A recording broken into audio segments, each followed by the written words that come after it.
Hey, what is up guys? Welcome back to the channel and welcome back to Gran Turismo 7. Of course it is that time of the week once again where we get a brand new online lap time challenge. And this week, well, it's a pretty decent one, allowing you to earn upwards of 2 million credits in under a single minute. So let's head over for an overview of the next 2 weeks lap time challenge. As you can see, it takes place at Brands Hatch Indy circuit, or the short layout. It includes the Gran Turismo Racing Kart 125 Shifter, which is probably one of the most enjoyable things to drive in GT7. As for the finer details, top 3%, 5% and 10% will pay you out. The track is of course Brands Hatch Indy, and the entry period is the 20th of March 2025 until the 3rd of April 2025. Usable tyres and types are sport softs, wide body prohibited, nitrous and overtake prohibited, and of course the specified vehicle is the Gran Turismo Racing Kart 125 Shifter. As for restrictions, it's a low speed BOP, you can use garage car or event specified car settings are specified, track limits are normal, and both types of penalties are set to on to invalidate your lap times. So with the overview done, let's head into tips and tricks, and we'll start off with general tips. Of course, this is some of the more easier tips to help you with this lap time challenge. And whilst I would typically say don't have any assists on, if you do end up struggling with the kart because it handles so differently from anything else, I fully recommend having counter steering assist set to weak. This will really help you out, and it's better than having traction control on. Next up is a manual transmission. Whilst we're not changing gears here much, being in specific gears at a specific corner is absolutely crucial for a fast and decent lap time around here. So I fully recommend a manual transmission for this one. And of course, if you are an automatic player, since you're not shifting too much here, it's a great time to learn a manual. Next up then, I fully recommend heading over to qualifying time ranking before you actually get into the event. Head to the global ranking board and loading up one of the fastest replays.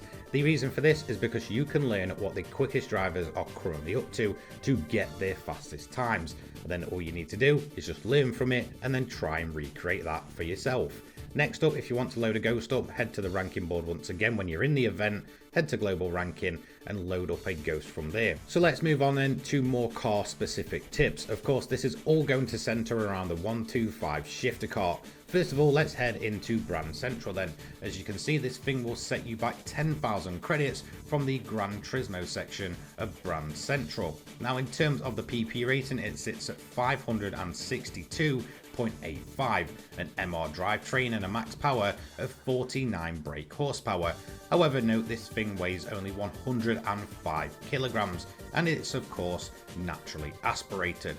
Overall, this is a very cheap price, and if you do choose to buy one instead of an event specific, you can go ahead and slap any livery you want on this thing. Let's move into the actual specifics of the vehicle then. So of course this is the 125 Shifter Kart. It's incredibly small, incredibly agile and incredibly twitchy. It's also insanely lightweight and it really does hate the curbs, so just be aware of them, as it does have a tendency to spin this thing around or just shoot it into the barrier. Another thing to note is that it can snap on exits. That's why I fully recommend having counter steering assist set to weak. It really does reduce that. It doesn't completely eliminate the possibility, but it really does help, especially since this thing just handles so differently from anything else in game. Now again, as mentioned, counter steering assist will help, but this thing does have a bit of a learning curve.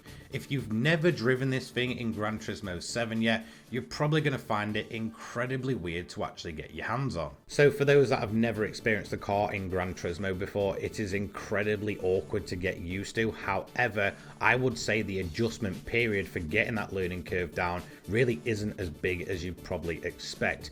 You'll pretty quickly come to realize this thing has a ton of grip, incredible acceleration, and is incredibly lightweight. You'll just kind of automatically adjust to it, and those that do have the experience in the kart, well, you'll probably absolutely smash this week out. Next up then, let's move in to the lap. This is my current fastest lap at the time of recording this video. Now you're going to be starting off nice and wide on the main straight, just over 100 miles per hour, and keep your eye out for the final left hand board and the start of that little runoff area. At that point, lift off and turn in. Keep the car in 6th gear and get ready to let the camber of the bottom of the hill carry you on through. It won't invalidate you and it won't spin you. Then look for the board on the left there, brake as hard as possible and put it in third. It should kick out the rear, giving you a nice angle to get a very quick exit. Again, just go out nice and wide and then get yourself up through the gears. You're aiming for 5th gear for the next corner, so run the curb here and then bring it in. You might just have to brake a little bit or just lift. Now get yourself out nice and wide up on this nice cambered big curb. It won't invalidate you, so don't worry about it too much, and then continue on forward. Get yourself into 6th gear, you're going to be flat out through here and then heading over to the left, ready to brake incredibly hard into 4th gear. So once you're in 4th, bring yourself into the apex. Again, don't touch that curb because it will try and spin you. And then once again, a nice clean exit and stick to your right hand side. This will cut a few tenths of a second off as you continue on down the finish straight. And then that is it, a very short and easy lap here. And with that, in under a minute, you can grab yourself a nice easy gold medal and 2 million credits. As you can see, my time was good enough for 24th in the world, and there's definitely a few tenths I can shave off there. Anyway, that is going to be it for this video. A massive thank you to all of my channel members listed on screen now. It is massively appreciated for your support. If you do want to join them, again, I am going to hugely appreciate that, and it really does help this channel out. A massive thank you to you guys also watching at home that may not be members. Let me know what you think of this online time trial in the comment section down below, and I'll see you in the next one. Take care guys, peace.